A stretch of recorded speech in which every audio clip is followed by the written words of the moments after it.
Bismillahirrahmanirrahim. Assalamualaikum warahmatullahi wabarakatuh. Alhamdulillahirabbil alamin wa bihi nasta'inu ala umuri dunya waddin. Wassalatu wassalamu ala asyrofil anbiya'i wal mursalin sayyidina Muhammadin wa ala alihi wa ashabihi wa man tabi'ahum bi ihsanin ila yaumiddin. Amma ba'd. Insyaallah di kesempatan sore kali ini kita akan memulai suatu pelajaran dalam ilmu alat, ya. Kita akan memulai suatu pelajaran dalam ilmu alat yang penting. Penting untuk diketahui, terutama oleh mereka yang menyibukkan diri sebagai penuntut ilmu. Kemudian, selain itu selain penuntut ilmu, ilmu ini juga penting karena ilmu ini akan memberikan, ya, suatu konsep berpikir yang kritis, terutama ketika dihadapkan dengan berita-berita atau informasi-informasi yang datang kepada dirinya. Jadi ilmu ini tidak terbatas pada ilmu syar'i saja, tapi bisa diterapkan untuk kehidupan kita sehari-hari. Di antara faidah yang saya dapatkan dari guru saya, Ustadz Abu Abdillah Suryanji hafizahullah, beliau adalah orang yang sangat berfokus ya dalam ilmu riwayat. Dan satu prinsip beliau yang sangat saya kagumi adalah beliau tidak akan pernah percaya suatu berita kecuali beliau dapati dan atau langsung dengar dari orangnya sendiri. Yang tidak akan ikut campur, terutama ya karena belum tahu. Meskipun yang memang yang mengajarkannya, mungkin yang memberikan kepada beliau informasinya mungkin orang yang dekat ya. Ya beliau, pokoknya kalau saya belum lihat, saya belum alami sendiri, saya belum percaya.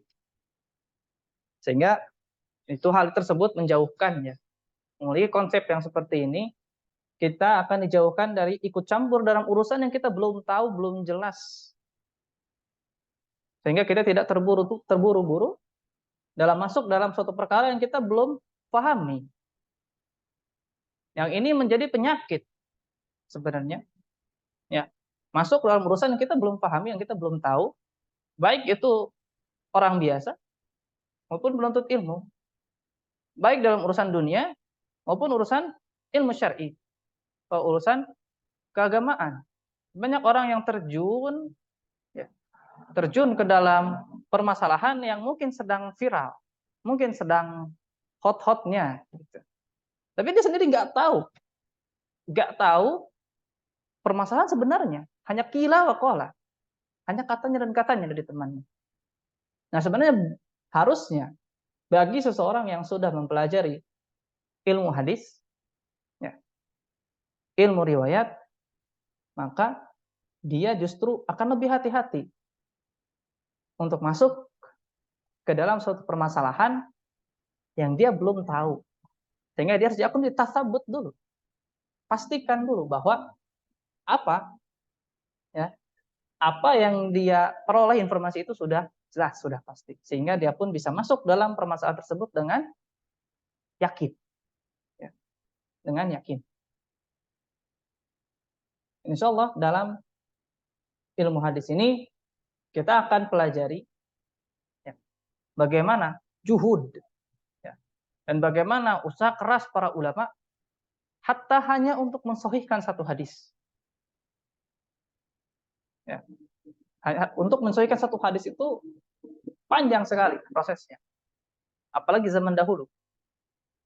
Kalau di zaman sekarang, kalau nanti teman-teman sudah kenal dengan teknologi, itu memang cenderung lebih mudah. ya nanti, karena problem dan proses paling panjang, paling lama dari ilmu hadis itu adalah proses yang namanya takhrij. Takhrij itu adalah proses dalam mengumpulkan jalur, mengumpulkan sanad yang menyampaikan pada hadis. Insya Allah nanti kita akan sedikit mempraktek di sini, sehingga melihat bagaimana kerasnya usaha para ulama dalam menjaga validitas atau kesahihan berita yang datang dari Nabi Shallallahu Alaihi Wasallam, sehingga ilmu hadis ini menjadi ilmu yang khas yang tidak akan ditemukan dalam agama lain.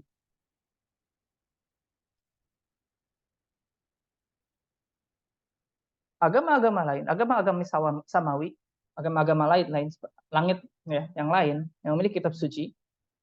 Ya, agama itu kalau dalam istilah ilmu akidah adalah agama samawiyah, sebutannya yaitu agama yang memiliki kitab suci turun, memiliki wahyu. Terus ada agama bumi, ya, yaitu yang dibuat oleh manusia, seperti Hindu. Ya, contohnya, nah kalau agama samawi itu 3, Islam, Yahudi, dan Nasrani. Nah, agama samawi yang lain, agama langit yang lain itu mereka tidak punya ilmu ini, sehingga mereka diragukan kebenaran kitab-kitab suci mereka karena tidak terpreservasi dengan benar. Berbeda dengan Islam yang dengan ilmu hadis, sumber-sumber otentik untuk merujuk kebenaran agama ini terjaga, terpreservasi. Bahkan sampai 1400 tahun lamanya masih terjaga dengan baik. Teriwayatkan. Berbeda dengan Injil misalkan. Injil itu baru muncul, Injil tertulisnya itu ratusan tahun setelah Nabi Isa dianggap disalib oleh para Yahudi. Baru muncul. Dan setelah itu pun bagaimana kalau kita periwayatan dari Injil tersebut sampai ke Injil yang sekarang pun tidak jelas. Siapa yang menukilnya, siapa yang menyalinnya, siapa yang menjaga keotentikan Injil itu tidak ada. Kalau kita tanyakan kepada mereka, mereka pun bingung. Kenapa sampai ada 5 jenis Injil? Kalau tidak salah 5. Atau ada beberapa jenis Injil lah. Yang itu berbeda-beda. Nah, itu menunjukkan bahwa umat Islam ini ya, dengan pelajari ilmu hadis meningkatkan keimanan baik penuntut ilmu bertambah dan juga bagi orang-orang biasa. Bagi orang-orang biasa yang mungkin menuntut ilmu, umat Islam secara umum mereka akan semakin yakin pada agamanya. Bahwa dengan ilmu hadis, apa yang diucapkan Rasulullah, apa yang tertuang dalam Al-Quran yang mereka baca sampai hari ini semuanya masih orisinil.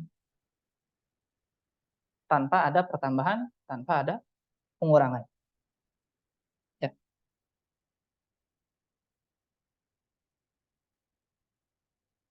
Nah, kita akan masuk ke dalam apa yang kita namakannya sebagai hadis misal sabil awaliyah. Kalau hadis musalsalnya definisinya nanti kita akan jabarkan di besok hari pertemuan selanjutnya. Tapi ini kita akan riwayatkan dulu. Dan periwayatan hadis musalsal ini adalah suatu kebiasaan yang mulai pudar di zaman ini. Padahal ini adalah suatu kebiasaan para ulama yang mereka di awal ya, terutama bertemu dengan guru baru, bertemu dengan murid baru, maka yang pertama kali dibacakan oleh guru tersebut kepada murid-muridnya adalah Al-Musalsal bil Awwaliyah. Dan di antara ulama zaman ini yang menghidupkan kembali adalah Syekh Saleh bin Hamad Al-Utsaimin hafizahullah taala. Biasanya beliau membacakan kitab-kitab membacakan hadis Al-Musalsal bil Awwaliyah di Barnamaj Muhimmatul Ilm. Ya, kalau teman-teman ada yang sempat membaca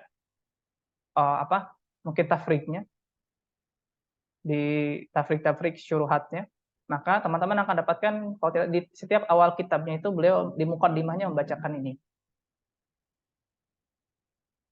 Karena ini adalah memang biasanya dibacakan di awal-awal, dan saya pun sudah meriwayatkan hadis ini dari beberapa masyayikh, dari yang Ali, dari jalur yang Ali dari yang milik saya ya. Kalau alinya yang lebih dari tinggi dari derajatnya itu masih ada yang lain. Tapi yang Ali dari yang saya miliki itu dari guru kami, Ustadz Abu Abdillah Suryanji, dan juga dari jalur Syekh Muti Al-Hafidh. Keduanya dari sisi sanadnya sama, setara. Di sisi sanadnya setara kealiannya. Jadi kalau mau Ali dalam masalah hadis musalbil awaliyah itu jalurnya Syekh ke Abdul Hayy dari anaknya Abdul Rahman. Syekh Abdul Rahman Abdullah lupa. Bin Abdul Hayy Al-Kacani. Nah, kalau jalurnya ke sana itu yang paling Ali untuk musalsabil awaliyah. Sekarang Anda bacakan ya. Biasanya kalau kami dibacakan panjang dari awal, tapi karena ini waktunya kita terbatas, kita akan potong.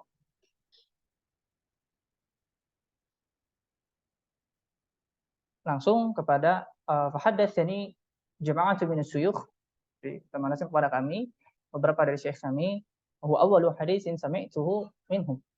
Ini awal hadis yang kami bacakan, yang kami dengar ya dari mereka. Wa isnadin kullin ila Sufyan bin Uyainah an Amr bin Dinar an Abil Qabus maula Abdullah bin Amr bin Al-As an Abdullah bin Amr bin Al-As radhiyallahu anhuma an Rasulillah sallallahu alaihi wasallam qala ar-rahimuna yarhamuhumur rahmanu tabaraka wa ta'ala yarhamu man fil ard yarhamkum man fis sama' wa fi riwayatin yarhamukum man fis sama'. Itu rahimun, orang yang kasih sayang, yarhamuhumur rahmanu tabaraka wa ta'ala. Dan mereka adalah orang-orang yang disayangi oleh Rahman, oleh Allah Subhanahu wa taala. Irhamu, maka berkasih sayanglah, man fil ard, pada orang-orang yang di bumi, yarhamukum man fis sama. Maka engkau akan disayangi oleh Allah yang di langit.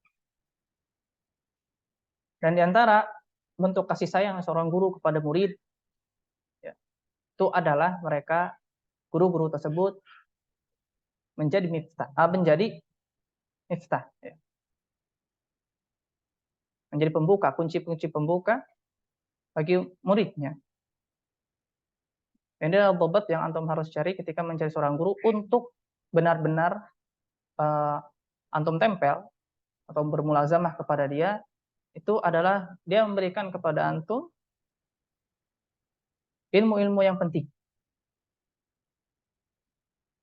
yang dia pun dalam itu memberikan bobat-bobat, parameter-parameter, kaidah-kaidah yang antum harus pahami di setiap ilmu tersebut,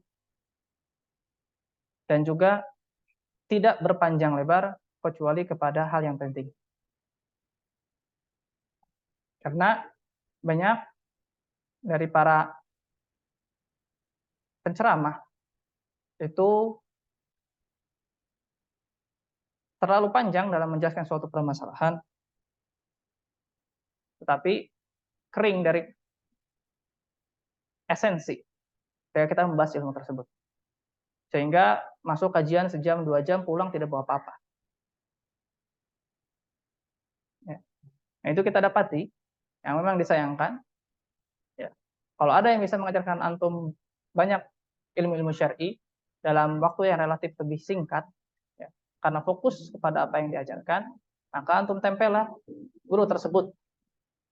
Karena dia yang memahami bahwa terutama matan-matan mukhtasar seperti Manzumah Al-Baiquniyah ini bukan untuk dijelaskan berpanjang lebar, bukan untuk dijelaskan berpertemuan sampai 1 tahun misalkan, tidak. Ya. Justru tujuan dari para ulama menulis mukhtasar adalah untuk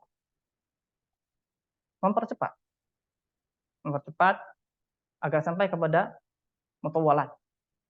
Yang ini mukhtasar ini untuk kita dobetkan, untuk kita mutkinkan agar kita memiliki bekal yang kuat, fondasi. Tapi sekali lagi, kebanyakan membahas mukhtasar yang harusnya selesai dalam beberapa pertemuan, bertahun-tahun tidak selesai. Sehingga kasihan murid-muridnya. Bertahun-tahun tidak pernah naik derajat ilmunya. Ya, jika antum bisa dapati guru-guru yang mengajarkan kepada antum seperti itu, maka tempel. Nah, kalau tidak, maka tidak masalah. Daripada tidak belajar sama sekali. Dapati guru yang mau mengajarkan antum, yang paham, ahli tentunya, nah itu baik. Nah, apa yang akan kita pelajari? Ya, di kursus singkat ilmu hadis untuk pemula ini, soal Mandhumah Baiquniyah, kita akan belajar tentang mustalahul hadis, kita akan belajar tentang definisi hadis sahih, definisi hadis dhaif, ya, atau mungkin lebih umum itu hadis makbul dan hadis mardud. Karena makbul itu ada sahih, ada hasan. Makbul yang diterima, mardud yang ditolak. Kemudian perawi dan sanad, kita akan meninjau, melihat beberapa perawi dan sanad, terus kita ada praktek analisis hadis, baik dari sisi kita lihat perawinya, atau kita nanti susun bagan atau pohon sanadnya, nanti kita akan lihatkan, ya. Dan kita akan lihat beberapa literatur ilmu hadis. Ya. Seperti yang Ana singgung tadi bahwa mukhtasar tujuannya adalah untuk menjelaskan secara global, salah satunya. Jadi mukhtasar itu dipercepat agar dia akan berlanjut kepada matan selanjutnya. Dimurojah ilmunya dengan matan yang lebih tinggi ya dari matan sebelumnya, sehingga dia berderajat, ya, berderajat.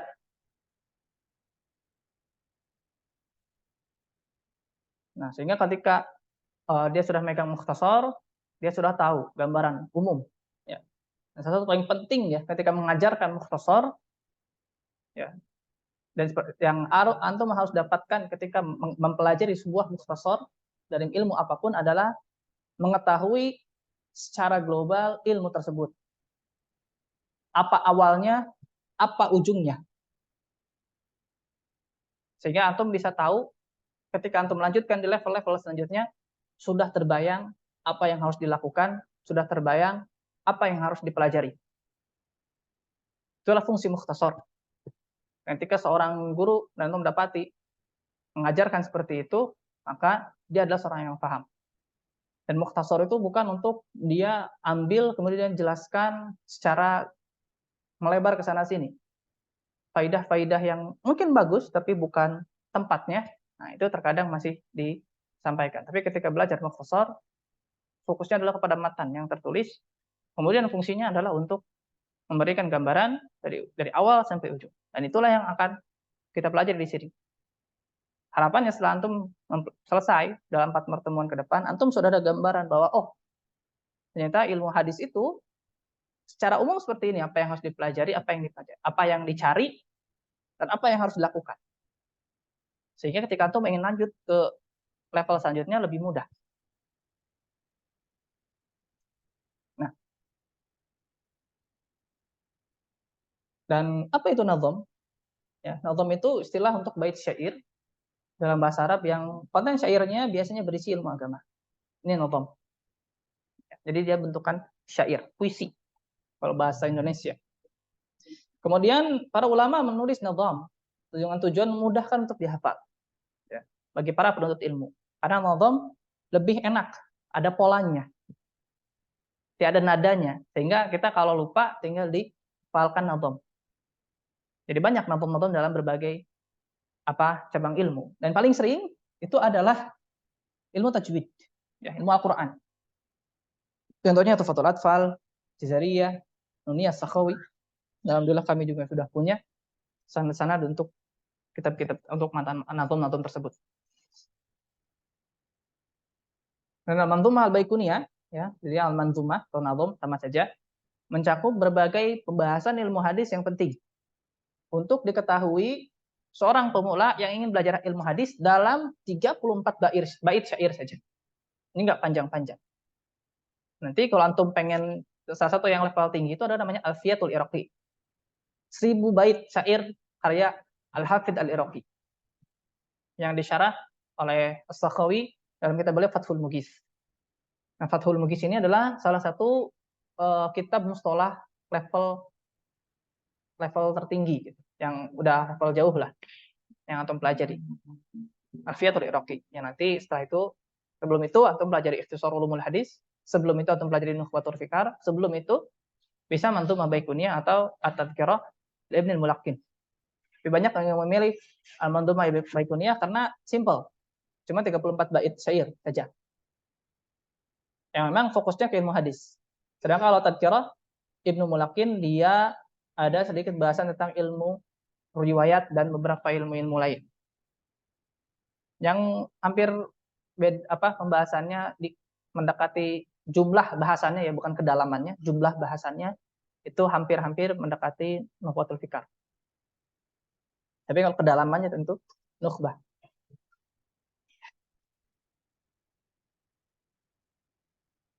Nah, sebenarnya ilmu hadis itu ilmu yang mempelajari tentang penyebaran berita.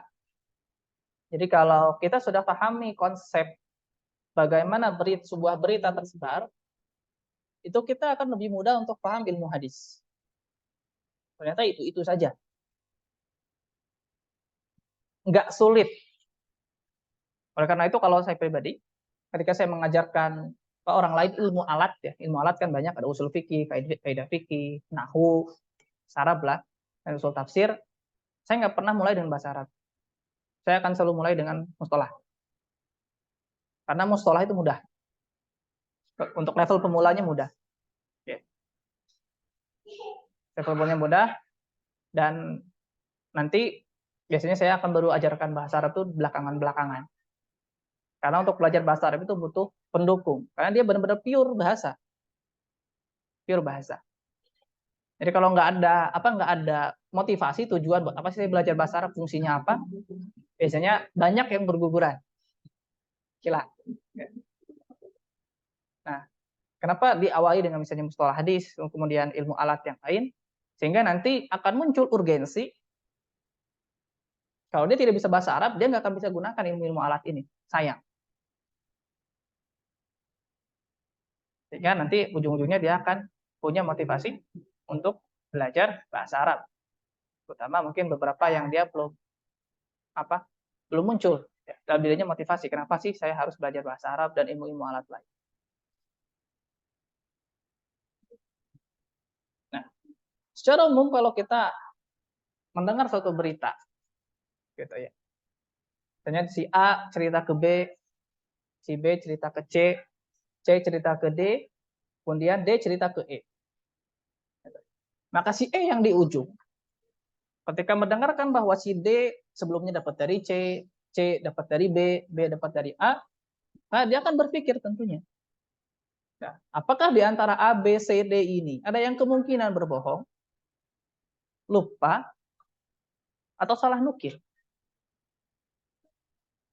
Kira-kira ada nggak nih A, B, C, D ini? Contoh, misalkan ada himbauan dari pemerintah, ya, yang dipanggil Bapak RW, yang dipanggil Bapak Lurah, yang ingin rapat ke balai kota. Gitu. Akhirnya Bapak Lurah pulang, dipanggillah para RW, para camat. Harusnya camat dulu ya, camat dulu, kemudian Bapak Camat tuh manggil para lurah. Ya, lurah ini kemudian disebar lagi, ketemulah dengan Bapak RW. Gitu. Pak RW ketemu Pak RT ke warga. Nah kita gitu, secara logis, ya, oh berita ini datang dari balai kota awalnya, yang itu lewat Pak Camat ke Pak Lurah, ke Pak RW, ke Pak RT, ke saya.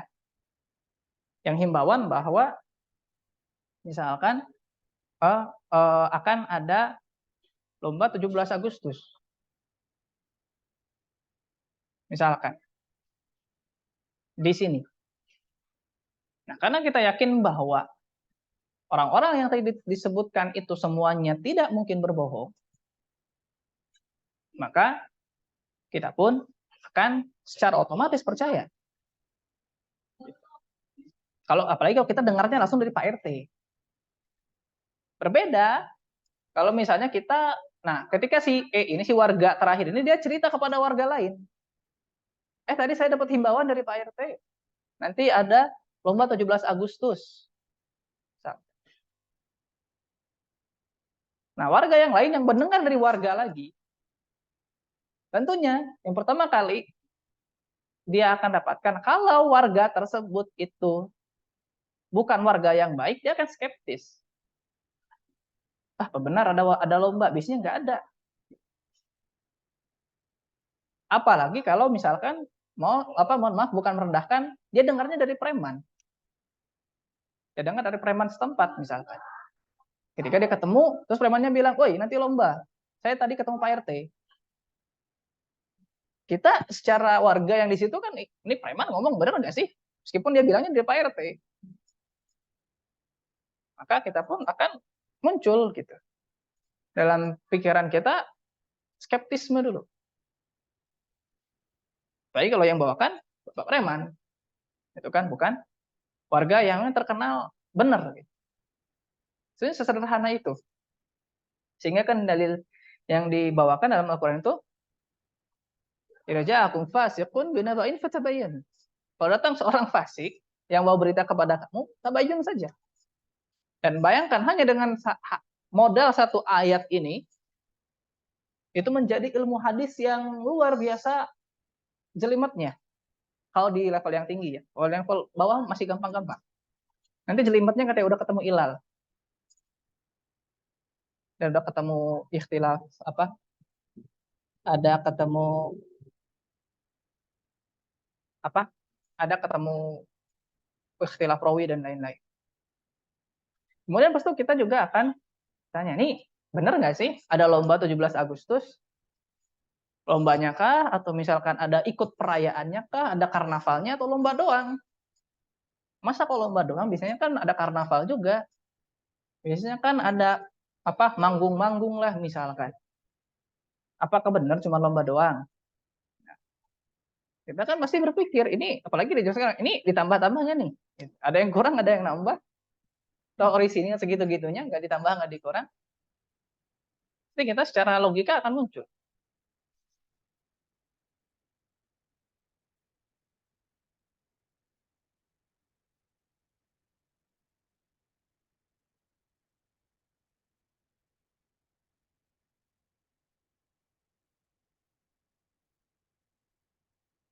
Nah, inilah yang menjadi basic awal.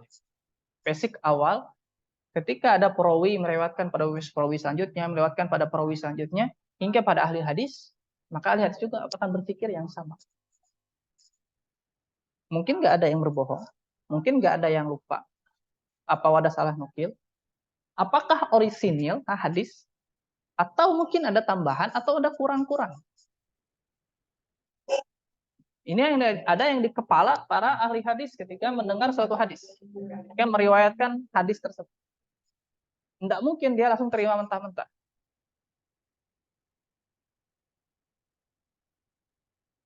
Ini adalah basic dari ilmu hadis. Itu tentang bagaimana kita memastikan berita yang sampai lewat orang-orang ini tetap orisinil. Nggak ditambah, nggak dikurang. Sehingga itu ada salah satu bahasannya itu dalam ilmu hadis yang levelnya lebih tinggi, ada yang namanya al-mazid fi muttasil asanid. Misalkan ada tambahan dalam sanad yang bersambung. Istilahnya begitu, al-mazid fi muttasil asanid. Dan nambah. Yang jadi perawi lain nggak ada. Dia nambah satu orang. Di istilah apa di nukhbah, oh itu biasanya dibahas. Di sini enggak. Seperti itu. Nah, sekarang kita akan masuk ke dalam ilmu hadisnya, ya, teoretiknya. Itu tidak sulit ya. Ini mudah karena masih level pemula. Nah, Syatoha berkata dalam madhumahnya, Bismillahirrahmanirrahim, Abda'u bilhamdi musalliyan ala Muhammadin khairin nabiyyin ursilah. Itu aku memulai dengan memuji Allah dan bersalawat kepada Muhammad, nabi terbaik yang diutus. Dan termasuk adab dari para ulama memulai tulisan dengan basmalah dan hamdalah.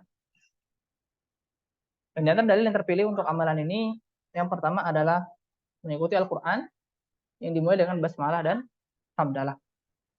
Kemudian mengikuti sunnah Nabi dalam menulis surat-surat kepada para pembesar. Ini sunnah fi'liyah.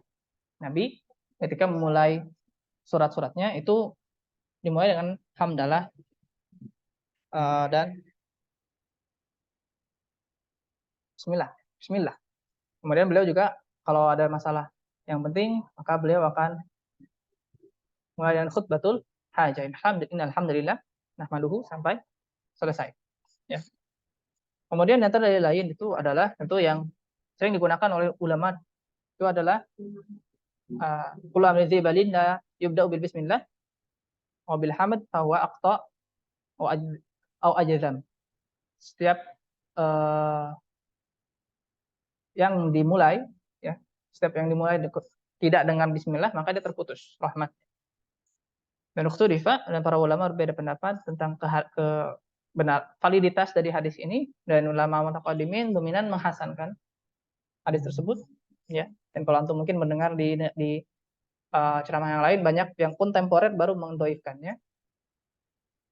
Di antara yang tentu ala ra'sihi dalam apa maksudnya dalam yang paling utama dalam mendhaifkan ini tentu Syekh Al-Albani rahimahullah. Tapi di antara ulama kontemporer yang menghasankan hadis tersebut mengikuti para ulama sebelumnya seperti An-Nawawi bahwa hadis ini hasan, bagaimana dan Ibnu Baz ya, Ibnu Baz lah yang mengambil pendapat tersebut. Nanti kita akan sedikit singgung tentang penghasanan dan pendhaifan antara ulama dahulu dan ulama sekarang.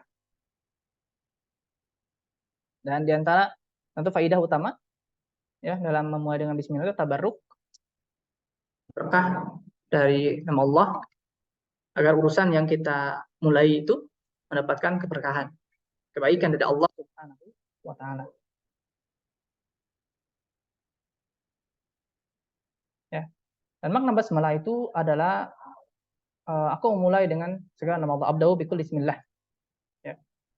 Minta berkah. Kemudian makna hamdalah itu adalah pujian ya dengan lisan kepada Allah Subhanahu wa taala dengan sifatnya yang sempurna dengan segala perbuatannya yang tidak keluar dari keutamaan dan keadilan. Jadi perbuatan Allah itu imma fadlan aw adlan. Jadi kalau Allah memberikan kepada kita suatu nikmat itu keutamaan dari Allah Subhanahu wa taala. Karena kita enggak berbuat apa-apa, Allah kasih nikmat. Orang kafir saja yang tidak beribadah saja Allah kasih. Sehingga nikmat-nikmat yang Allah berikan kepada kita itu fadl, keutamaan. Kalaupun kita membayar dengan ibadah kita, enggak akan kebayar. Satu nikmat Allah. Bahkan surga pun tidak akan dibeli oleh amalan kita. Itu adalah murni keutamaan dari Allah Subhanahu wa taala. Oleh karena perbuatan Allah pertama fadl, keutamaan kepada kita. Kemudian yang kedua keadilan. Karena Allah mengazab orang-orang yang masuk neraka itu keadilannya. Allah tidak pernah zalim. Allah adil. Ketika Allah perintahkan untuk menyembah Allah tanpa syirik, mereka syirik. Ketika Allah memerintahkan mereka untuk masuk Islam, mereka menolak. Jadi ketika Allah azab mereka, siksa mereka dalam neraka, Allah adil. Allah tidak zalim. Karena Allah sudah memberikan waktu di puluhan tahun umur mereka. Dan mereka tidak mau meninggal sampai tetap dalam keadaan syirik dan kafir. Sehingga Allah mengazab mereka dengan adil. Meskipun mungkin mereka selama hidupnya berbuat baik. Tapi tidak dianggap baik oleh Allah karena tidak dibarengi dengan ibadah. Tidak dibarengi dengan tauhid. Kemudian makna salawat kepada Rasulullah, bagaimana maklum, dia adalah ujian Allah kepada para nabi di sisi malaikat yang terdekat. Salawat dari malaikat, itu salawat dari Allah, maksudnya adalah pujian Allah pada nabi di sisi malaikat yang terdekat. Salawat dari malaikat maksudnya adalah permintaan ampunan, dan salawat dari kita Bani Adam adalah doa. Adalah doa.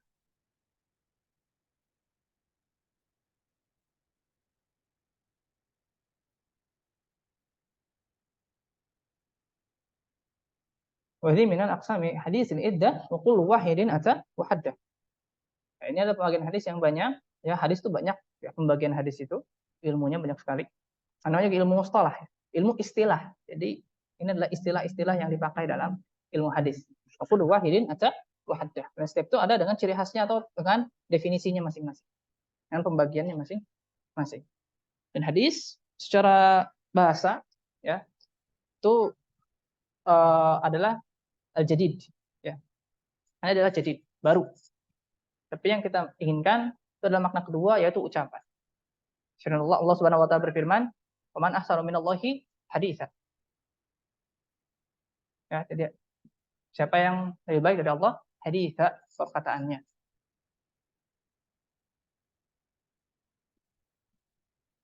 Ya.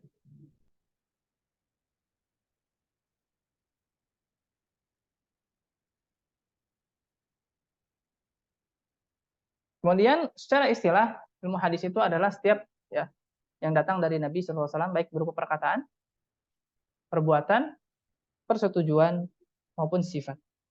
Maupun sifat.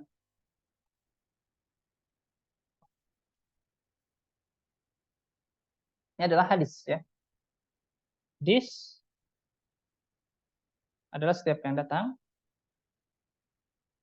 dari Nabi baik berupa perkataan, perbuatan, persetujuan maupun sifat. Nah, itu hadis ya. Adapun mustalah hadis itu adalah yang sedang kita pelajari sekarang adalah ilmu tentang hukum-hukum yang diketahui hal-hal yang berhubungan dengan sanad dan matan. Jadi ilmu tentang hukum-hukum yang dengannya diketahui hal-hal yang berhubungan dengan sanad dan matan. Definisi yang lain itu adalah ilmu yang dengannya diketahui hal-hal yang berhubungan dengan perawi dan apa yang diriwayatkan. Dari sisi dia diterima atau ditolak. Jadi intinya mustalah hadis itu yang pertama silsilah perawi, yaitu sanadnya. Kemudian tentu adalah perawinya, itu dari satuan dari sanad ya tadi perawi A, perawi B, perawi C, perawi D. Nah, kalau gabungannya ABCD. ABCD berarti silsilah perawi. Kemudian matannya, yaitu adalah kandungan yang disampaikan. Ya, jadi matan itu tidak terbatas pada ucapan, tapi matan itu bisa juga dalam bentuknya adalah barang. Ya. Sehingga ada yang biasa kita sebut sebagai sanad kitab. Nah, kitab itu barang juga atau matnunnya anggaplah tulisan. Ya. Matan juga bisa dalam misalkan mud nabawi. Nah, matannya itu kan bentukannya mud gitu. Bentukannya adalah mud. Ukuran. Itu bukan perkataan, bukan ya. Itu adalah ada sanadnya ada. Mud, mud ahli Madinah yang sering kita gunakan, yang bersanad ya, mungkin kalau yang mau mencari biasanya ada. Jadi matan itu umum. Ya, tapi yang kita bahas jadi sekarang adalah tentang matan itu maksudnya adalah perkataan, perbuatan, tujuan maupun sifat dari Nabi Shallallahu Alaihi Wasallam. Itu yang kita maksud sebagai mustalah hadis. Ilmu yang dengannya diketahui hal-hal yang berhubungan dengan perawi dan apa yang diriwayatkan, yaitu matan dari sisi kita terima atau kita tolak periwayatan tersebut. Nah, awwalu as-sahihu huwa mattasal isnaduhu wa lam yasudda aw yu'al. Yarwihi 'an dhabitun an mislihi mu'tamadun fi dhabtihi wa naqlihi. Yang pertama itu adalah hadis sahih. Nah, definisinya adalah yang bersambung tanpa adanya syadz dan illat yang diriwayatkan dari perawi adil, dhabit dari yang semisalnya yang diakui kedhabitan dan penukilannya. Jadi hadis sahih itu definisinya adalah hadis yang diriwayatkan oleh satu, jadi 5 syaratnya, seorang yang adil. Adil di sini bukan adil ya. Adil itu dalam bahasa Arab itu adalah nanti yang lebih kepada karakter secara umum. Kalau adil dalam bahasa Indonesia maksudnya adalah tidak berat sebelah, menghukuminya sesuai dengan porsi. Adil dalam yang dimaksud dalam kalau antum pelajari ilmu syariat secara umum, yang maksud dengan adil adalah karakter atau sifat yang melekat pada seseorang. Yang nanti dia dengannya itu dianggap sebagai seseorang yang bertakwa lah, meninggalkan dosa-dosa dan juga disebut dengan qawarimul muru'ah, yaitu hal-hal yang tidak sepatutnya dilaksanakan.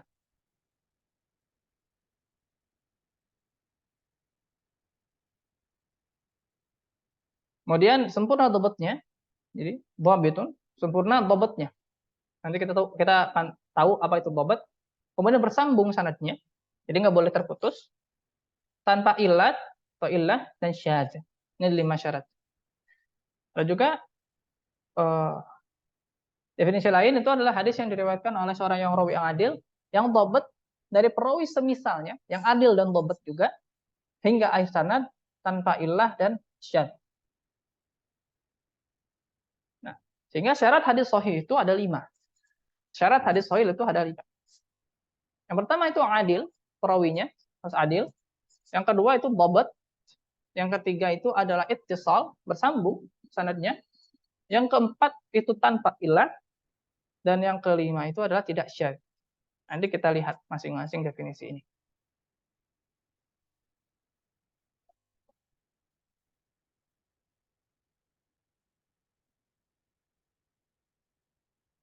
Jadi hadis sahih yang pertama harus adil, dan adil itu maksudnya adalah karakter seorang perawi untuk senantiasa di atas ketakwaan dan terhindar dari perangai buruk. Ini adil.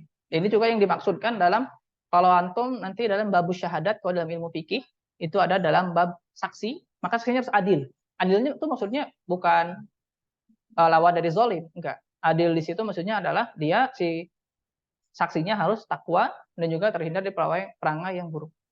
Itu maksudnya dalam adil. Dalam ilmu fikih juga sama konsepnya. Ini adil. Jadi perawinya harus takwa dan terhindar dari perangai buruk. Kenapa? Karena kalau si perawi sudah adil, pasti dia secara dominan kita akan yakin bahwa dia tidak berbohong. Ya, dia tidak berbohong karena ilmu hadis itu berdekatan sekali dengan jujur atau bohong. Gitu. Karena apalagi dahulu yang tidak ada bukti tertulis. Kalau sekarang mungkin ada bukti tertulis ijazah sanad. Zaman dahulu nggak ada. Sehingga konsep yang pertama atau syarat yang pertama, seorang perawi itu harus adil. Harus takwa dulu.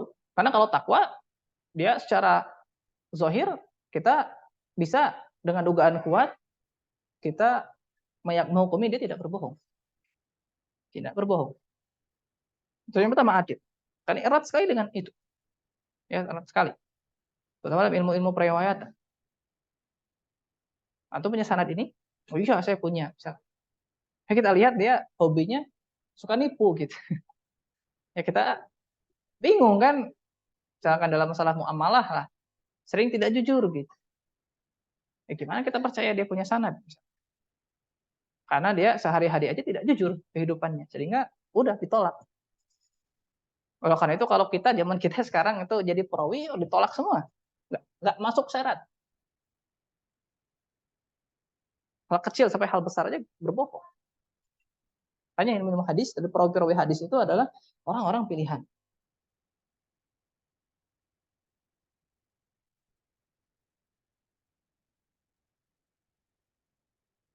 Kemudian dhabt. Nah, dhabt banyak yang menerjemahkan ya dari bahasa Arab sebagai hafalan. Tapi menurut saya pribadi itu tidak mencakup semua makna yang terkandung dalam dhabt. Karena dhabt sendiri nggak satu, ada 2. Sehingga saya terjemahkan atau saya maknakan dhabt itu sebagai penjaga. Jadi dia menjaga, ya, kuatnya penjagaan seorang perawi terhadap hadis, penuh perhatian dan akurat terhadap hadis yang dia riwayatkan. Ini dhabt. Jadi berusaha seakurat mungkin, tidak terdistorsi, bahwa hadis yang dia bawa itu orisinil murni dari yang dia dengar atau dari yang dia tulis. Sehingga dhabt itu ada 2. Yang pertama dhabt sodr, itu dia hafal. Karena orang Arab dahulu tuh kenapa dipilih oleh Allah orang Arab? Karena orang Arab itu meskipun mereka tidak bisa baca tulis, dan kalau kita kan di Indonesia ya sinonimnya kalau nggak bisa baca tulis kan bodoh ya. Di orang Arab tuh enggak. Mereka justru orang-orang pintarnya, mereka nggak bisa baca tulis. Mereka kuatnya ngafal. Dan mereka sampai dikatakan kalau mereka tuh ngapain ditulis kalau dihafal aja sudah cukup. Capek-capek 2 kali. Tapi kalau kita kan nggak bisa, harus ditulis karena lupa pasti. Lupa. Sehingga kalau dari sisi dhabt sodr lewat lagi. Kita nggak bisa jadi perawi hadis ya. Dhabtnya nggak ada. Lupa terus. Ya. Ini kan dhabt sodr adalah kemampuan perawi untuk menjaga hadis dalam hafalannya dan mampu meriwayatkan hadis tersebut kapan saja dari hafalan. Dan akurat pastinya. Akurat. Harus akurat. Ya. Makanya dari dahulu ya mereka nggak mau capek-capek nulis. Hafalin aja, denger, hafal, selesai. Bahkan dulu kan ada dikisahkan bahwa seorang sahabiat itu ada yang menghafal satu surat full karena Nabi bacain saat sholat. Nggak ditulis, dihafal saja. Karena sering dengar Nabi saat sholat. Bayangkan, ya. Jadi banyak yang salah paham konsep ummi bagi orang Arab itu bukan bodoh. Mereka memang tidak bukan budaya mereka baca tulis itu. Budaya mereka menghafal. Budaya mereka menghafal. Karena mereka cerdas. Dia akan oleh Allah kecerdasan. Kemudian ada yang mereka yang tidak diberikan kekuatan dalam menghafal, ada yang disebut dengan dhabt kitab. Tulis, yaitu kemampuan perawi untuk menjaga hadis dalam kitabnya sejak mendengar hadis tersebut dan membenarkan catatannya pada kesalahan, salah tulis. Jadi ada namanya mungkin verifikasi lagi hingga diminta untuk meriwayatkan dari kitab tersebut. Nah, penting kita untuk mengetahui perawi ini jagonya di mana. Karena ada perawi yang jago di tulisan, hafalannya jelek. Ya. Nah, ini sering terjadi juga. Sehingga nanti ada sebab seorang perawi itu pada satu kasus dia didoifkan. Karena pada waktu itu kebetulan dia meriwayatkan dari hafalan. Padahal dia itu yang kuatnya itu penjagaannya dia itu pada tulisan.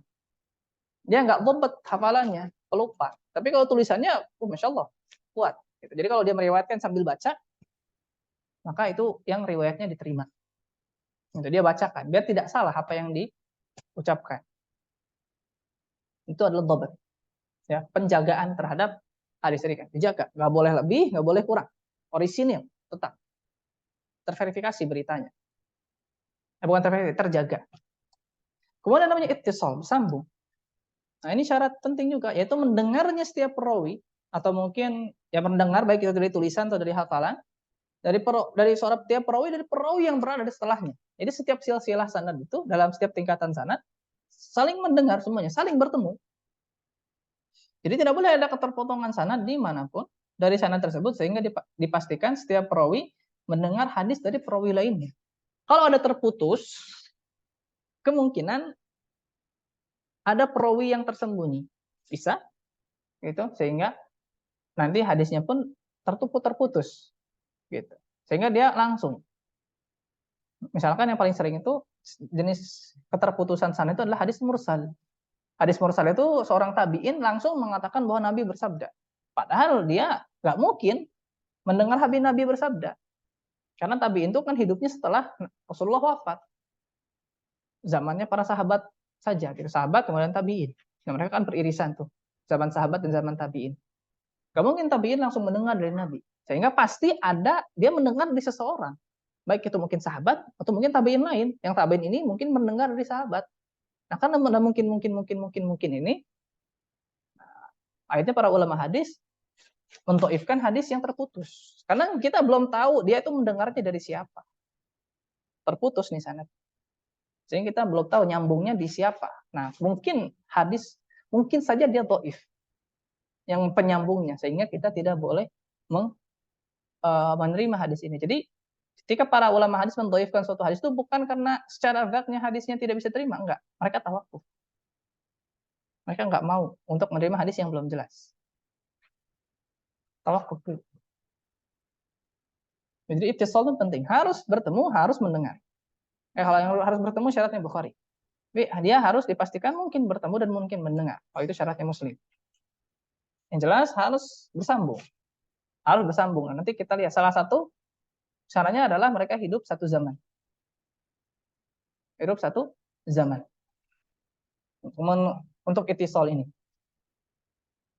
Nah, kemudian ada ilat. Apa itu ilat? Jadi ilat itu adalah sebuah istilah untuk sebab-sebab tersembunyi yang samar yang muncul pada hadis dan mempengaruhinya. Maksudnya mempengaruhi kesohihannya. Jadi ilat itu adalah cacat atau penyakit. Nah, ini muncul ketika kita membahas hadis-hadis dari para perawi sahih, perawi yang thiqah. Baru kita bahas ilat atau perawi yang makbul lah. Karena ilat itu ini istilah untuk yang tersembunyi, cacat yang tersembunyi. Kalau cacatnya yang zahir seperti sanadnya terputus ya bukan ilat lagi. Kalau perawinya memang dhabt ya sudah. Kalau perawinya tidak dhabt ya sudah, ditinggalkan juga. Ya. Jadi ilat ini adalah cacat. Ya, cacat penyakit yang itu hanya diketahui oleh orang-orang yang memang fokus di bidang tersebut. Misal contoh seperti ini. Ada yang disebut dengan mursal khafi. Nah, ilmu hadis itu nanti pelajari mursal khafi di level selanjutnya, kalau tidak salah. Di sini belum dibahas. Tapi kita singgung, mursal khafi itu adalah ketika seorang perawi bertemu tapi tidak meriwayatkan hadis. Ketemu aja gitu. Ketemu aja. Jadi perawi A ketemu perawi B tapi nggak meriwayatkan hadis. Hanya bertemu. Sehingga itu tersebut mursal khafi, ketemu aja. Tapi nggak meriwayatkan hadis. Tapi kalau kita lihatnya dalam bentukan silsilah sanad dari fulan ke fulan ke fulan ke fulan, kita ketemu kita pahami bahwa semuanya bertemu. Semuanya sikoh gitu misalnya. Tapi ternyata si sikoh A dan sikoh B nggak pernah meriwayatkan hadis. Sehingga hadisnya terputus statusnya. Ilah itu seperti itu. Cacat penyakit yang dia itu terlihatnya bagus hadisnya. Nah, ini mungkin nanti akan lebih jelas ketika kita bahas hadis ilat di pertemuan 3 atau 4 di pekan depan.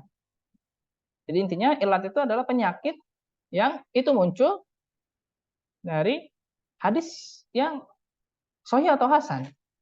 Gitu. Harusnya sih sahih atau hasan, tapi ketika muncul penyakit nggak jadi.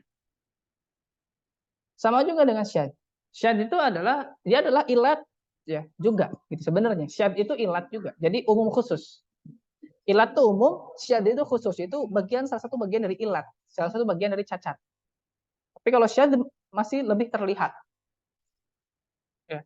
Kalau ilat yang lain itu agak sulit. Tapi kalau syad masih cukup terlihat. Nanti kita juga akan contohkan. Syad itu seperti apa? Syad adalah penyelisihan riwayat seorang perawi yang diterima, perawi maqbul, diterima riwayatnya kepada perawi yang lebih utama dari dirinya, baik secara jumlah maupun jumlah riwayat maupun kesikohan. Jadi maksudnya adalah tadi contoh seperti ini. Ada 5 orang, gitu kan? Anggap 5 orang tadi ketemu dengan Pak RT, ketemu dengan Pak RT. Nah, 5 orang ini mendengar dari Pak RT, yang mendengar dari Pak RW, yang Pak RW ini dari lurah, yang lurah ini dari camat, yang camat ini dari balai kota. Silsilah selanjutnya seperti itu. Kemudian si 5 warga ini mendengar dari Pak RT bahwa nanti akan ada lomba 17 Agustus. Gitu. 5 ini adalah warga teladan, semuanya warga teladan. Yang diperintahkan oleh Pak RT menyebarkan berita kepada warga yang lain. Nah, berangkatlah 5 warga teladan ini. Nah, ternyata 4 warga teladan, mereka menyatakan bahwa akan ada lomba 17 Agustus. Nah, si warga teladan yang kelima, yang terakhir bilang ada karnaval 17 Agustus. Beda sendiri.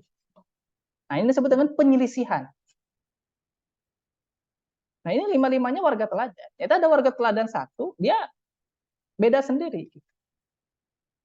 Kita mungkin warga yang lain kan, warga yang lain ketika warga teladan bilang apa? Nanti ada karnaval 17 Agustus. Hanya orang yang lain bersiap-siapnya karnaval. Terus yang mendengar dari 4 sisanya lomba 17 Agustus. Akhirnya ada terjadi perselisihan pendapat di sekumpulan warga di situ. Yang benar mana? Yang benar lomba atau karnaval? Nah, ketika dibandingkan ternyata 4 orang ini dia bilang lomba, yang 1 orang bilang karnaval. Padahal 5-5-nya warga teladan. Nah, disinilah syahid. Disinilah penyelisihan. Si warga teladan, kita kalau orang biasa mungkin nggak nyadar gitu. Oh iya, terima-terima aja karena perawinya ya tadi si warga teladan ini warga teladan, nggak mungkin bohong. Dari bohong nggak mungkin. Tapi ternyata sebab lain, entah mungkin salah dengar, salah nukil, atau lupa. Nah, ini sebut tadi penyakit tadi, ilat tadi.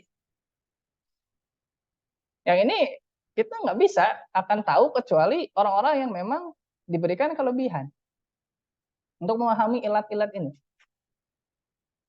cacat-cacat ini, cacat. Kita akhirnya, gimana? Ternyata ketika udah dibandingkan ada perbedaan antara 4 dan 1, yaitu yang menang 4. 4 warga teladan benar, terutama ketika sudah dikonfirmasi kepada Pak RT. Sehingga si warga teladan yang kelima ini tentu, saya salah dengar ternyata. Kedengarnya karnaval.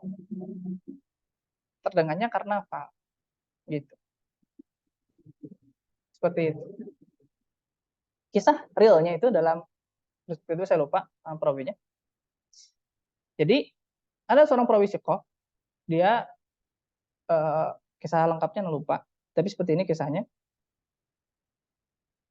Ada seorang perawi siqah, dia berangkat ke Syam waktu itu, terus dia pun mencari seorang perawi siqah lain yang bernama Abdurrahman. Ternyata di Syam itu ada dua Abdurrahman yang di kota itu. Ada Abdurrahman yang siqah dan Abdurrahman yang doif. Ternyata si perawi yang siqah ini yang baru datang ke Syam ini dia nggak cross check, nggak recheck dan recheck. Ketika tanya kepada orang mana namanya Abdurrahman, kebetulan namanya sama, nama bapaknya sama, yang beda cuma lakobnya aja. Bayangkan. Akhirnya dia duduk, ditunjukin sama orang itu namanya sama kepada majelis Abdurrahman yang doif. Duduklah dia dan meriwayatkan hadis. Pulang dari Syam, akhirnya para ahli hadis bingung, nih kok hadis-hadis dia aneh-aneh katanya. Gitu. Nggak sama dengan hadis-hadis Abdurrahman yang siqah. Ternyata ketika ditelusuri, ketahuanlah bahwa si perawi siqah ini salah duduk majelis. Nah, muncullah yang disebut dengan tadi illat itu, cacat. Kalau kita cuma lihat dalam sanad, semuanya siqah kok. Nah, tapi ketika kita cross check dan recheck dari sumber lain, barulah ketahuan ternyata ada illatnya, ada cacatnya. Nah, begitulah. Itu sekelumit dalam masalah hadis sahih. Nanti kita lihat sekarang kita lihat contoh. Yang kita di hadis sahih itu, yang tiga ini adil, dhabat, dan ittisal. Itu kita peroleh dengan mempelajari biografi perawi. Nah, tadi, jadi kita harus pelajari informasi sebanyak-banyaknya. Jadi ilmu hadis itu karena nggak bisa bilang nggak harus pintar-pintar amat ya, tetap harus pintar, gitu. Tapi memang nggak harus pintar-pintar amat, nggak harus mikir-mikir amat lah, bukan itu ya. Jadi yang paling penting dari ilmu hadis itu adalah informasi. Baru itu dianalisis informasinya. Jadi kalau semakin banyak informasi yang kita peroleh tentang seorang perawi, makin yakin kita dengan riwayat yang dia bawakan. Gitu. Tapi kalau kita kurang informasinya, kita bingung gitu. Terutama kalau nanti ada perbedaan. Pertama ketika kita tadi ingin mengurai ada cacat nggak sih dalam riwayat dia, ya, takutnya dia salah nukil, takutnya dia apa gitu. Nah, itu dengan cara mempelajari biografi perawi. Adil, dhabat, dan ittisal ini hanya kita bisa tahu apakah dia bertemu dengan gurunya gitu atau dia salah duduk majelis kayak tadi. Nah, itu harus kita pelajari biografi perawi. Mari kita pelajari biografi perawi. Kemudian, nah ini tentu fokus kepada ilmu namanya ilmu jarah wa ta'dil. Ya. Ilmu jarah wa ta'dil. Itu tentang bagaimana mempelajari hak ihwal perawi lah, sederhananya begitu, jarah wa ta'dil. Kemudian, nah tanpa ilat tentang tidak syadz, gimana cara mempelajarinya? Yaitu kumpulkan seluruh jalan hadis. Nah, bagaimana kita tahu bahwa si warga teladan yang kelima itu salah? Ya kita gabungkan dengan warga teladan yang 4 sisanya. Ketika kita rendengkan, ketika kita tanya, warga teladan 1 bilang lomba, warga teladan 2 bilang lomba, warga teladan 3 bilang lomba, warga teladan 4 bilang lomba, warga teladan 5 bilang karnaval. Baru ketahuan. Ternyata ada yang salah. Jadi kalau ada warga yang cuma mendengar dari warga teladan 5, pasti dia nyiapinnya karnaval. Tapi kalau warga teladan yang mendengar kalau ada warga lain yang mendengar dari warga teladan 4 dan 5, dia bingung. Yang benar karnaval atau lomba. Akhirnya warga yang ini pun nanyain pada warga teladan yang lain. Yang benar tuh lomba atau karnaval? Lomba kan. Ditanya lagi warga teladan yang lain, lomba atau karnaval? Lomba. Terus sampai 4-4-nya dia tanya, dapatlah lomba. Kok beda nih, kayaknya yang warga teladan 5 salah ini. Pasti dia salah dengar. Nah, itu dengan cara tadi mengumpulkan jalan hadis, kita temukan jalan-jalan hadis yang lain. Baru kita bisa singkap ilatnya, bisa kita ketahui cacatnya. Dan mengumpulkan jalan hadis juga bukan perkara mudah. Nanti kita lihat. Capek sih nanti pengumpulan jalan hadisnya. Nah, caranya gimana? Mempelajari ilmu takhrij hadis dan dirosat asanid. Kita pelajari takhrij hadis, kemudian kita kaji sanadnya. Kita kaji sanad. Nah, inilah bagaimana kita mempelajari kita lihat hadis sahih. Nah, tentu kalau kita nggak bisa bahasa Arab, ya nggak bisa kita baca-baca ini. Karena semua informasi ini tertuang dalam kitab yang berbahasa Arab, gitu loh. Nah, mulailah yang belum bisa bahasa Arab itu akan mulai termotivasi, oh kayaknya saya harus belajar bahasa Arab nih. Gitu. Saya mulai tertarik dengan ilmu hadis nih, kayaknya asik. Harus mikir-mikir amat gitu. Nah, mulailah dia ada motivasi untuk belajar bahasa Arab. Nah, ini semuanya tentu belajar apa biografi perawinya, jalan hadisnya semuanya dalam bahasa Arab. Gitu. Nah, ilmu jarh wa ta'dil itu ini kita sedikit singgung dulu. Itu adalah ilmu yang berhubungan dengan uh, penjelasan tingkatan perawi. Jadi si perawi ini dilemahkan atau dianggap perawi yang sikoh, terpercaya. Dengan istilah-istilah yang diketahui bersama oleh ulama hadis. Jadi istilah-istilahnya biasanya ma'ruf, masing-masing sama. Nah, kitab utama yang digunakan, di antara kitab rujukan utamanya ada yang namanya Al-Kamal fi Asma'ir Rijal, karya Abdul Ghani Al-Maqdisi, penulis kitab Umdatul Ahkam. Yang dia adalah sepupu dari Ibnu Qudamah Al-Maqdisi, penulis kitab Al-Mughni, Madzhab Hambali. Ya, mereka Ibnu Qudamah jadi imamnya dalam masalah fikih Hambali, dan Abdul Ghani Al-Maqdisi menjadi imam dalam ilmu hadis. Jadi kita beliau Al-Kamal fi Asma'ir Rijal itu mengumpulkan perawi-perawi dari 6 kitab induk. Asalnya kalau tidak salah. Itu tentang perawi-perawi yang sering muncul dalam 6 kitab induk. Sahih Bukhari, Muslim, Tirmidzi, Abu Daud, Nasai, dan Ibnu Majah. Kumpulkan. Kemudian disusun ulang oleh Al-Mizzi. Al-Mizzi ini adalah temannya Syekhul Islam bin Taimiyah rahimahullah. Teman nyari ilmu, termasuk teman nyari sanad. Jadi Ibnu Taimiyah juga hobi nyari sanad. Ya, jadi beliau tidak cuma jago dalam masalah ilmu diroyahnya, maka beliau juga dalam sanad juga perhatian. Jadi kata guru kami 3 sejoli, Birzali, Al-Mizzi, dan Ibnu Taimiyah. Itu suka jadi baca dan mencari sanad bareng-bareng. Nah, Al-Mizzi-nya, teman Ibnu Taimiyah ini menyusun ulang Al-Kamal fi Asma'ir Rijal, disebut dengan Tahdzibul Kamal. Ditulis ulang. Ya. Tulis ulang dan diringkas gitu. Diringkas dan ditulis ulang. Kalau tahdzib itu beda dengan talkhis. Kalau talkhis diringkas aja, tapi kalau tahdzib itu diringkas dan disusun ulang. Itu tahdzib.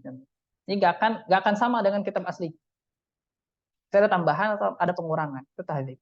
Kemudian disusun ulang lagi oleh Ibnu Hajar Al-Asqalani sehingga namanya Tahdzibut Tahdzib. Namanya tahdzib, yang dari tahdzib lagi. Jadi Tahdzibut Tahdzib disusun ulang dan ditambahkan informasi-informasi, kemudian kita diringkas dan disusun ulang ya. Tahdzibut Tahdzib. Ya, yang cetakan terbaru sekitar 15 jilid. Ya, kalau cetakannya Risalah 4 jilid kalau tidak salah. Nah, kemudian Ibnu Hajar Al-Asqalani meringkas kesimpulan dari Tahdzibut dari 3 kitab sebelumnya, terutama kitab beliau Tahdzibut Tahdzib, menjadi Taqribut Tahdzib. Ini kitab cuma 1 jilid aja. Ini kitab cuma 1 jilid. Isinya perawi yang masyhur, terutama Kutubus Sittah, ya, tadi 6 kitab induk yang beliau langsung tuliskan namanya itu Fulan Sabat, Fulan Soduk, Fulan Doif, Fulan ini. Nah, beliau cuma tulis itu aja, langsung jadi kesimpulannya. Jadi biografi perawi itu beliau ringkas, terus beliau ambil kesimpulan, oh si Fulan itu doif, jelek hadisnya. Si Fulan ini sikoh, hadisnya bagus. Jadi langsung kayak kesimpulannya aja, hasil akhir. Kalau kita bilang kunci jawaban, dari tahdib ke tahdib, ya kunci jawabannya aja, udah tinggal terakhir. Cuman Fulan, beliau tabaqat berapa, tingkatan sanad berapa, kemudian sahih kah, doif, sabat, sikoh, dan lain-lain. Ini takribut tahdib, langsung hasil akhir. Cuma nanti ada yang kalau belajar ilmu jarh wa ta'dil ada metode untuk agar kita tidak bermudah-mudah untuk menghukumi seorang perawi langsung dari takrib. Takrib itu kayak udah kesimpulan aja gitu. Jadi kita harus tetap pelajari kitab-kitab sebelum-sebelumnya. Dan juga ada kitab-kitab lain yang tidak tulis tentang jarh wa ta'dil karena banyak. Nah, ini Taqribut Tahdzib yang sudah 1 jilid ini, ya. Kemudian akhirnya beliau memberikan 12 tingkatan perawi. Jadi kesimpulannya beliau memberikan ada 12 tingkatan perawi dan julukan-julukannya. Kemudian muncullah Syekh Ahmad Syakir ya dalam kitab beliau Al-Ba'its Al-Hadis, yang beliau ini mengkorelasikan dengan status perawi. Jadi sebenarnya Ibnu Hajar tuh belum menuliskan bahwa si fulan ini sahih, si fulan ini dhaif. Enggak. Beliau hanya mengatakan bahwa ini perawi makbul dan ini perawi mardud. Nah, mengkorelasikan dengan ini hadisnya sahih atau dhaif atau hasan itu baru muncul Syekh Ahmad Syakir. Yang benar-benar langsung jelas gitu, menghasil bahwa ini fulan hadisnya sahih, fulan hadisnya dhaif. Itu baru Syekh Ahmad Syakir beliau belum lama meninggalnya tahun 1900-an. Jadi belum lama ulama kontemporer. Beliau punya tahqiq Musnad Ahmad yang beliau takhrij hadisnya. Takhrij hadisnya kemudian beliau berikan status. Bayangkan Musnad Ahmad yang di puluhan ribu hadis itu beliau kasih status hadis satu-satu. Dan sekarang selanjutnya kita akan lihat sesulit apa satu hadis aja. Sesulit apa selama apa sebenarnya? Lama banget. Nah, kemudian muncullah ada 6 tingkat perawi makbul ya, dan ada 6 tingkat perawi marfu. Kalau itu mungkin belajar ilmu hadis di tempat lain, di awal-awal nggak akan langsung diajarin ini. Ini murni thoriqoh yang Anda buat. Yang saya buat, yang saya anggap dari awal sudah harus dikenalkan dulu, biar nyambung. Nah, akhirnya tingkatan perawi sahih muncullah 3. Nah, yang pertama sahabat, nggak usah dibahas. Ya. Jadi sahabat itu nggak usah dibahas. Derajatnya udah pasti dia sahabat itu karena yang pertama ya, langsung dari Nabi. Jadi biasa para sahabat udah nggak akan dibahas dapatnya, pokoknya dan keadilannya mereka nggak dibahas karena sudah dapat statement cap dari Allah. Gitu. Dalam Al-Quran banyak ayat-ayat yang memuji para sahabat. Jadi nggak usah dibahas lagi. Para sahabat udah pasti adil. Itu adalah konsep yang mutlak ya dibawakan oleh para ahli hadis. Para sahabat yang dibahas. Sehingga para ahli hadis sangat ini sahabat atau bukan. Karena kalau udah yakin dia sahabat kan nggak usah dibahas jarah wa ta'dilnya. Sehingga ditulislah kitab-kitab tentang sahabat seperti karyat Ibnu Abdul Bar, ada Al-Isobah. Tidak salah ya. Kemudian ada itu Ibnu Hajar, lupa. Ada beberapa. Ibnu Abdul Bar dan yang terkenal juga Ibnu Al-Hafidz Ibnu Hajar. Ya, Ibnu Hajar adalah sekolah ini benar ilmu ulama hadis yang menjadi umdah juga. Yang menjadi yang kita kalau belajar ilmu hadis itu nggak akan bisa lepas. Ya.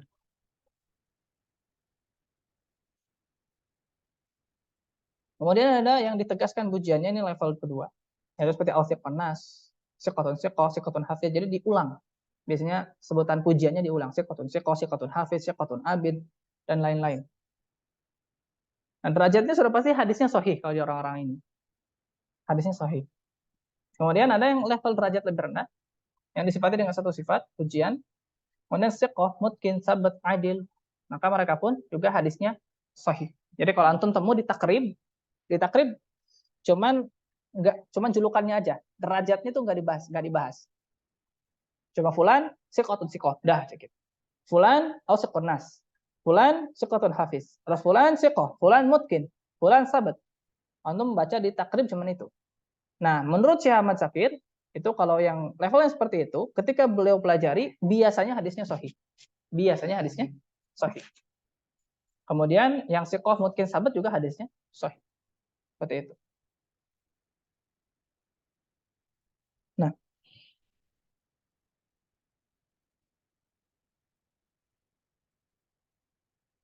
contohnya adalah hadis yang diriwayatkan dari Musaddad, dari Mu'tamir, kemudian dari ayahnya dari Anas. Nah, bahwa Nabi sallallahu alaihi wasallam bersabda, barang siapa yang bertemu dengan Allah, maka Allah la yusyriku bi syai'a dakhalal jannah. Barang siapa yang bertemu dengan Allah dalam keadaan tidak menyekutukannya dengan apapun, pasti akan masuk surga. Pasti akan masuk surga.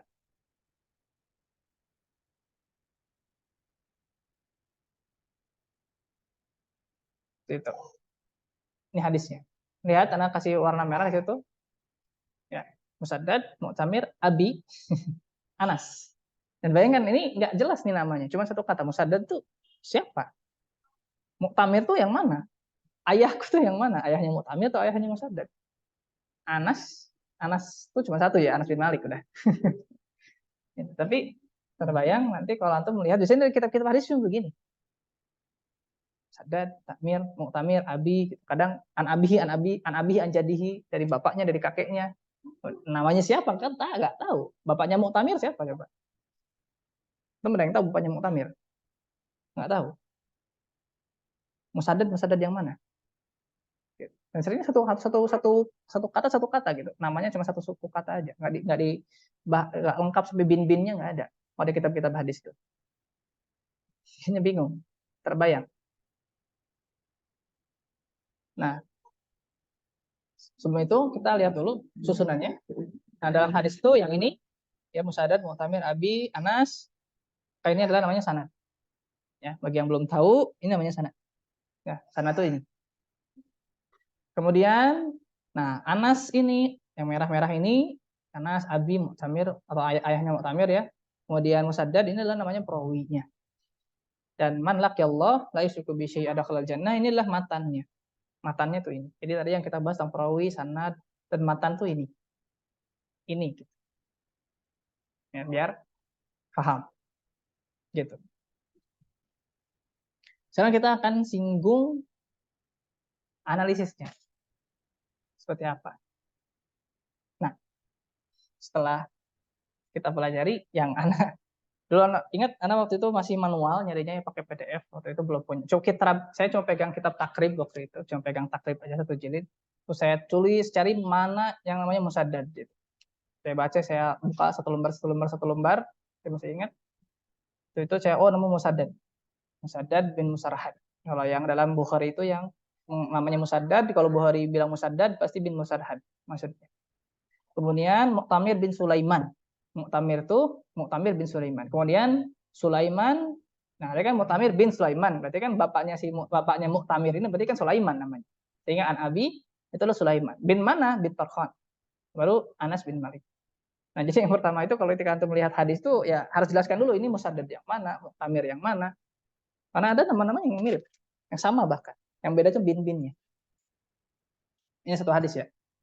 Kemudian saya itu tahun hidup. Nah, kita untuk mengecek ittisal, ketersambungan hadis itu adalah harus tahu dulu tahun hidup.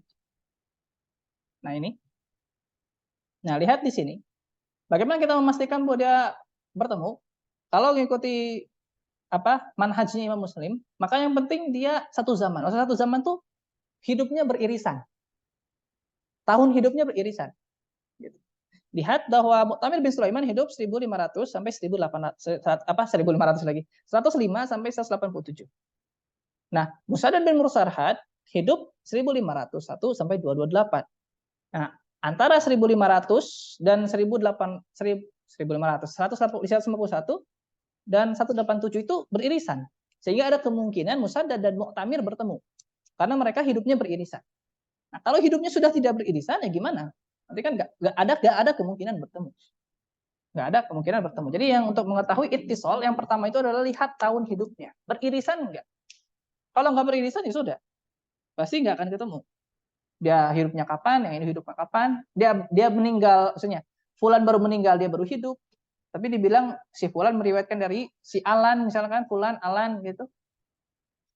Ya kan? Nah ini harus dilihat dari situ salah satunya. Kemudian antum baca riwayat si Fulan ini dari kitab-kitab biografi. Muncullah bahwa informasi periwayatannya bahwa Mu'tamir bin Sulaiman itu Musaddad bin Musarhad itu meriwayatkan dari Mu'tamir bin Sulaiman. Ya nanti dalam kitab perawi, misalkan dalam kalau takrib nggak ada ya. Waktu itu anak baca dari beberapa, misalnya tahdzib, anak baca dari siar. Ada beberapa kitab yang anak baca 3 atau 4. Nyari Musaddad bin Musarhad pakai PDF dulu, bayangin. Ini Musaddad cari dulu, buka Fihris, lihat itunya. Oh ini Musaddad bin Musarhad, kita lihat baca. Oh dia meriwayatkan dari Mu'tamir bin Sulaiman, ada Mu'tamir bin Sulaiman di situ. Ya, terbayang. Kemudian statusnya siqatun hafiz gitu. Saya baca Musaddad seperti itu. Saya Mu'tamir saya baca seperti itu. Sulaiman bin Tarkhan nanti baca seperti itu, dan Anas bin Malik jelas sahabat, nggak usah dibahas. Nah, itu baru satu sanad seperti ini. Menghabiskan waktu berapa hari ya? Karena manual ya. belum pakai mata basamilah dulu, belum kenal. Jadi ini analisis dari sini dulu, pernah buatnya anak dulu. Ini makan waktu, jujur memang. Makanya saya ketika memulai waktu itu terbayang dulu kenapa Syekh Albani lah. Saya semakin menghormati beliau, semakin kagum dengan beliau. Bayangkan beliau hadisnya nggak satu, gitu, ribuan hadis. Bayangkan yang beliau cek. Dan tentu itu bisa puluhan ribu biografi perawi. Kan ribuan juga gitu biografi perawinya. Beliau baca satu-satu. Berbayang. Saya aja ngabisin waktu beberapa hari lah untuk waktu itu menganalisis hadis ini. Beliau kan menghabiskan waktu hidupnya bagaimana. Itu baru isi Albani, bagaimana ulama terdahulu. Itu baru ngecek satu hadis, 2 hadis, 3 hadis, 4 hadis, ribuan hadis, puluhan ribu hadis. Nggak terbayang. Bayangkan tadi saya bilang Syekh Ahmad Syakir itu, yang nulis Ba'is Hasis itu, beliau mengecek hadis Musnad Ahmad, yang itu sekitar 30 ribu hadis. Beliau cek satu-satu. Terbayang. Beratnya.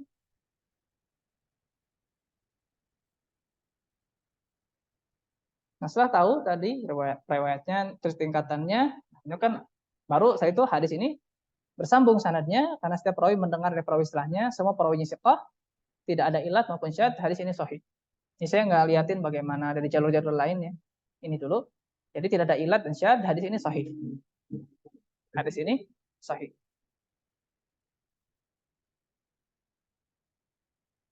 Seperti itu. Nah, sekitar 17-22. Ya, insya Allah kita akan stop dulu di hadis sahih. Hadis hasan kita akan lanjut di besok, ya, karena waktunya tidak cukup untuk menjelaskan hadis hasan. Sekalian kita akan sedikit mereview kembali bagaimana menganalisis sanadnya.